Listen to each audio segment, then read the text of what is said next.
France Bleu Alsace matin.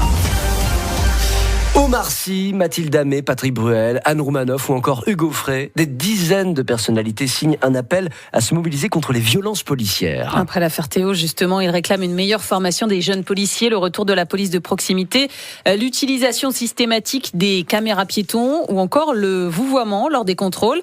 Bonjour Michel Corriot. Bonjour. Vous êtes secrétaire administratif pour la région Grand Est du syndicat Alliance Police Nationale. Les policiers ne sont pas assez bien formés pour intervenir dans les quartiers ? Écoutez, en préambule, moi je voudrais dire que je ne partage pas vraiment l'idée que les relations entre la police et la population soient mauvaises. Je crois au contraire que nos concitoyens de manière massive soutiennent la police nationale et plus largement les forces de sécurité françaises. Vous me permettrez d'ailleurs de remercier chaleureusement les Alsaciens sur votre antenne parce qu'il faut que plus que jamais la population sache que les policiers ont besoin de leur soutien, vraiment. Dans les quartiers, c'est le cas aussi. On passe un reportage ce matin sur France Bleu Alsace dans le quartier des Coteaux à Mulhouse où les jeunes semblent dire que c'est finalement assez apaisé par rapport à ce qui se passe dans d'autres banlieues. Oui, écoutez, je crois que cette affaire est quand même dans toutes les têtes. Nos collègues ont souvent des réflexions, même en Alsace, sur cette affaire. Alors sur la problématique des zones sensibles, il est vrai que parfois les relations entre la police et ces jeunes sont parfois compliquées. Il faut quand même rappeler que si la police se rend dans ces quartiers, c'est pas pour rien, quoi. Ils le font pour aider une population qui souffre terriblement de la délinquance, des trafics de drogue et de certains voyous qui tentent souvent d'imposer leurs propres lois. Et bien évidemment, pour conquérir ces territoires, il faut mettre pied à terre, il faut contrôler, il faut souvent interpeller dans des conditions extrêmement difficiles pour mes collègues.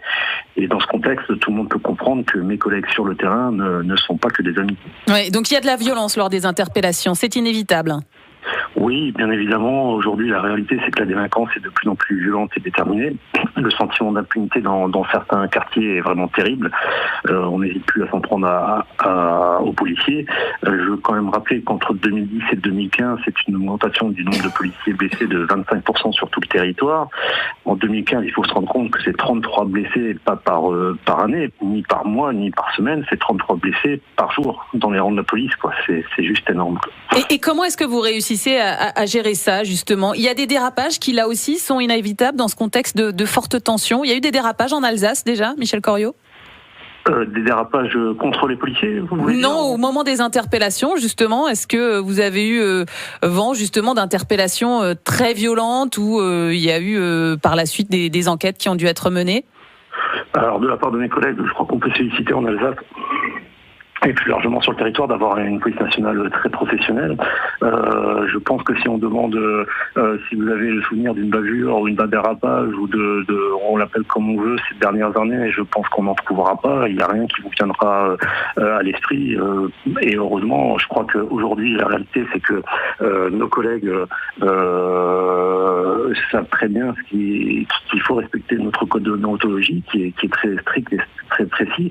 Je vais vous rappeler un autre chiffre, 56% des sanctions prononcées contre les fonctionnaires visent la police nationale alors qu'on représente 7,5% des effectifs de la fonction publique. Donc vous êtes très contrôlés ? Nous sommes très contrôlés, je crois que nous sommes la police dans le monde la plus contrôlée. Vous pouvez saisir le défenseur du droit, l'inspection générale de la police nationale, les magistrats, votre député, votre sénateur, la hiérarchie directe de nos collègues. Je crois que face à ce contrôle, je veux dire, dans notre culture policière, il est évident que le policier aujourd'hui sait qu'il n'a pas le droit à l'erreur. Et évidemment, tout est fait pour que sur le terrain, le code de déontologie soit respecté. Merci d'avoir été en direct avec nous ce matin. Michel Corriot du syndicat Alliance Police Nationale. Bonne journée à vous.